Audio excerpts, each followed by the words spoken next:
नमस्कार दोस्तों, आज फिर हाजिर है आपका दोस्त जेपी रावत संदेश महल के साथ।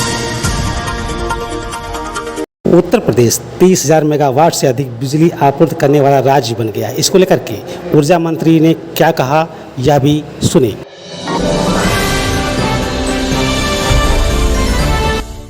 प्रदेश में भीषण गर्मी पड़ रही है, लेकिन उत्तर प्रदेश में बिजली की डिमांड बढ़ने के साथ ऊर्जा विभाग के द्वारा एक इतिहास रचा गया है। 30,000 मेगावाट से ज़्यादा सप्लाई की गई है। हमारे साथ बातचीत करने के लिए ऊर्जा मंत्री स्वयं मौजूद हैं। आपका स्वागत है दूरदर्शन के साथ। उत्तर प्रदेश ने एक बार इतिहास रचा है सप्लाई को लेकर बिजली की। किस तरीके से देखते हैं, कितना बड़ा अचीवमेंट है ये उत्तर प्रदेश के लिए? आपका बहुत बहुत धन्यवाद। आपने सही कहा कि वर्तमान में जो हम आपूर्ति कर रहे हैं 30,600 मेगावाट से ऊपर की, लगभग 700 मेगावाट, 30,700 मेगावाट के आसपास, वो उत्तर प्रदेश के इतिहास में सर्वाधिक है। इतना ही नहीं, पूरे देश में किसी भी राज्य के इतिहास में सर्वाधिक है।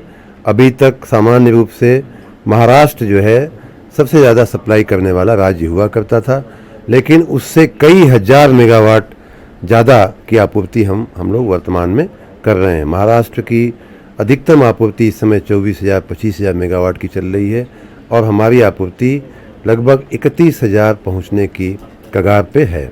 आपको मैं ये भी बता दूं कि पिछले साल 28,000 मेगावाट की आपूर्ति करके उत्तर प्रदेश पूरे देश में नंबर 1 राज्य बना था और उत्तर प्रदेश के इतिहास में भी सर्वाधिक आपूर्ति थी। उस आपूर्ति को इस गर्मी में 2 महीने में हम लोगों ने 28,000 को पार करके 29,000 की आपूर्ति किया, 29 को पार करके 30,000 की, और अब 31,000 पहुंचने की कगार पे हैं। मैं अपने ऊर्जा परिवार के तमाम मित्रों को, यूपीपीसीएल के प्रबंधन को, डिस्कॉम्स के प्रबंधन को, ऊर्जा परिवार के सभी अपने भाइयों बहनों को बधाई दूंगा कि आपने इस गर्मी की चुनौती को बखूबी इसको आपने पूरा किया है। ये चुनौती जहाँ एक तरफ गर्मी बढ़ने की वजह से है, वहीं एक दूसरे प्रकार की भी चुनौती जो स्वयं हमने अपने ऊपर ओढ़ लिया था, वो ये है कि हमने ये कहा था कि उत्तर प्रदेश को हम रोस्टर की प्रथा से हम बाहर निकालेंगे।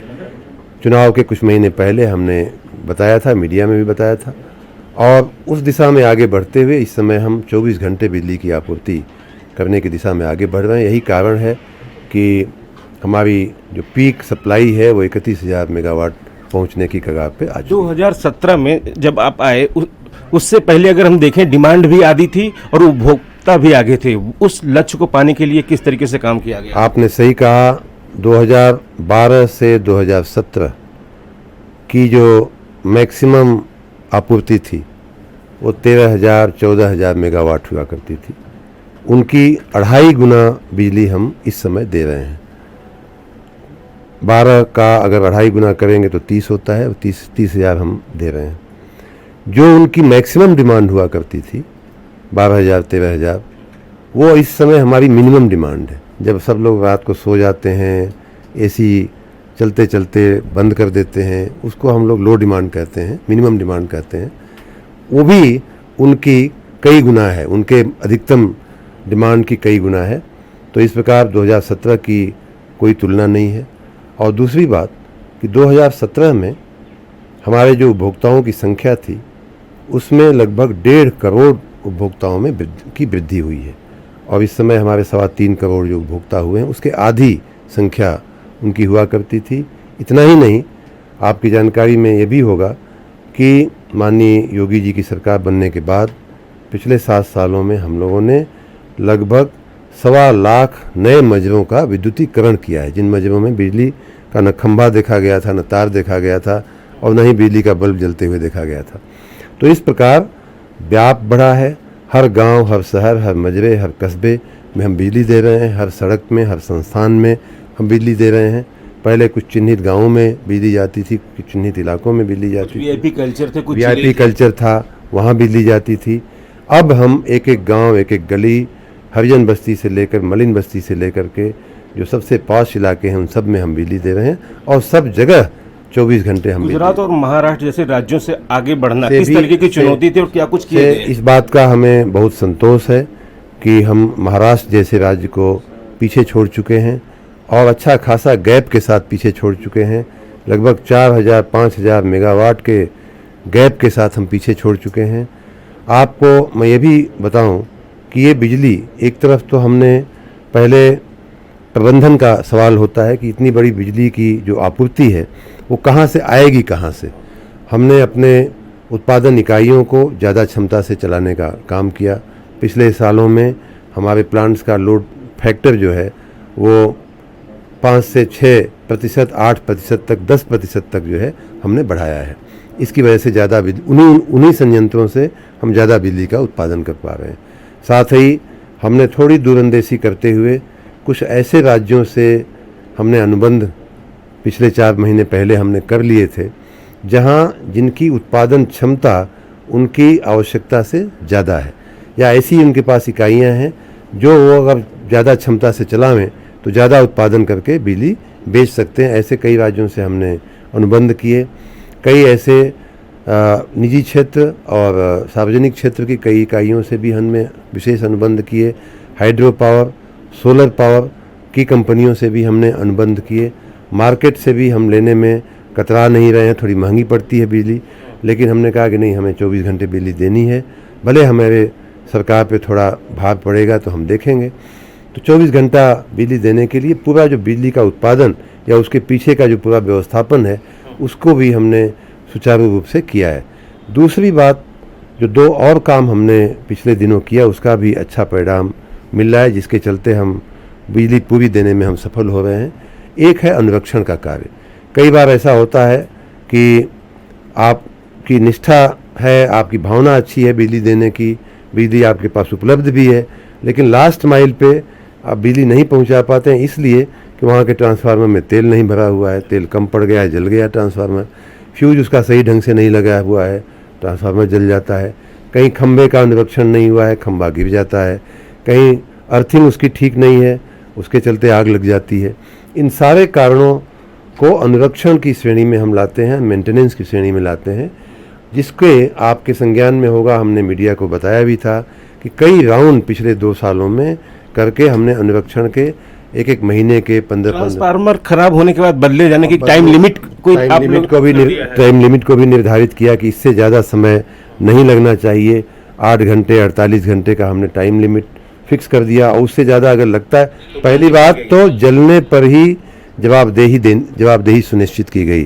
क्यों जला, आपको मैं बताऊं, कुछ दिन पहले बनारस में एक घटना हुई थी जिसमें थोड़ी देर के लिए लाइट गई और पता चला कि तेल कम पड़ा ट्रांसफार्मर में, इसलिए ट्रांसफार्मर में खराबी आई और ट्रांसफार्मर बंद पड़ गया।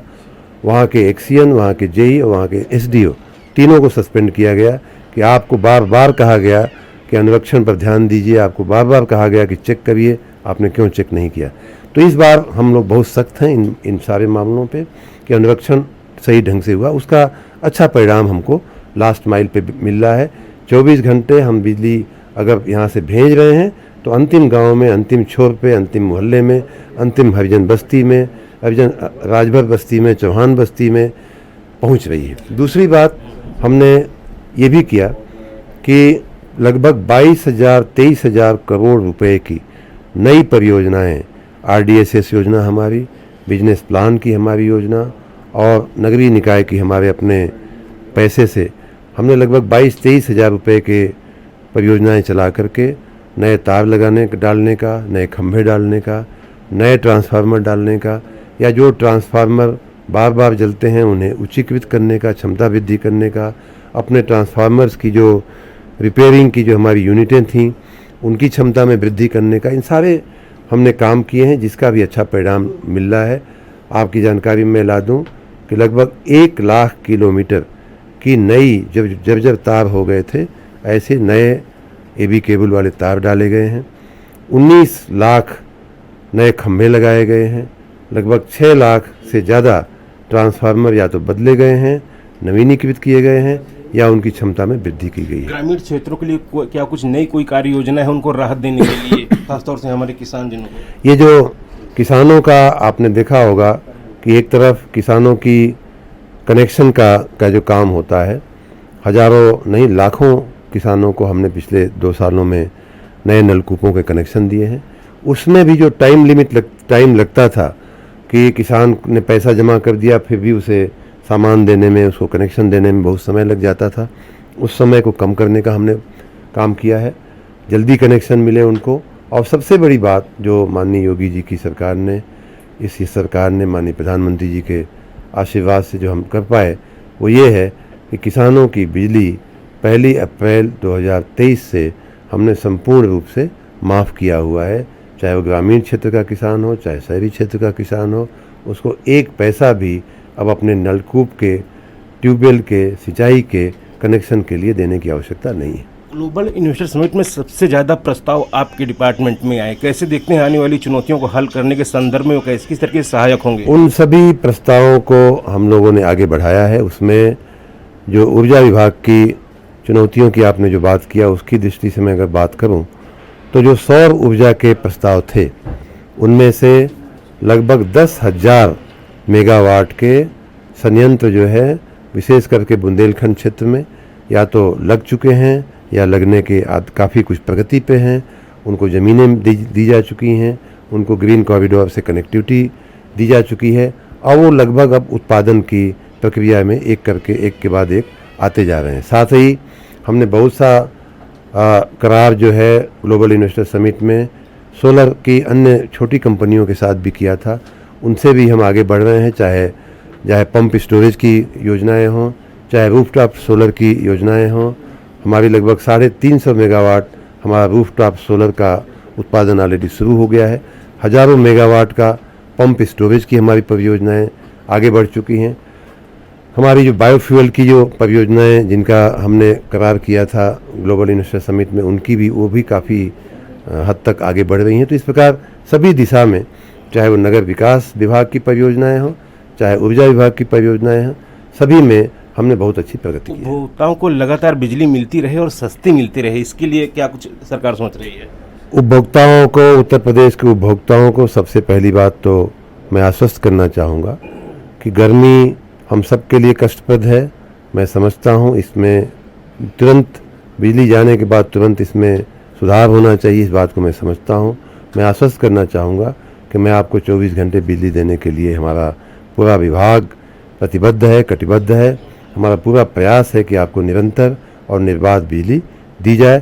साथ ही इस निर्बाध बिजली की आपूर्ति में जो लोग समस्या पैदा करते हैं, कटिया लगाने वालों को, चोरी करने वालों को, मैं सावधान और सजग भी करना चाहूँगा कि आपके खिलाफ कड़ी से कड़ी कार्रवाई की जाएगी, पुलिस कार्रवाई की जाएगी, FIR किया जाएगा, आपको जेल भिजवाने का भी प्रबंध किया जाएगा।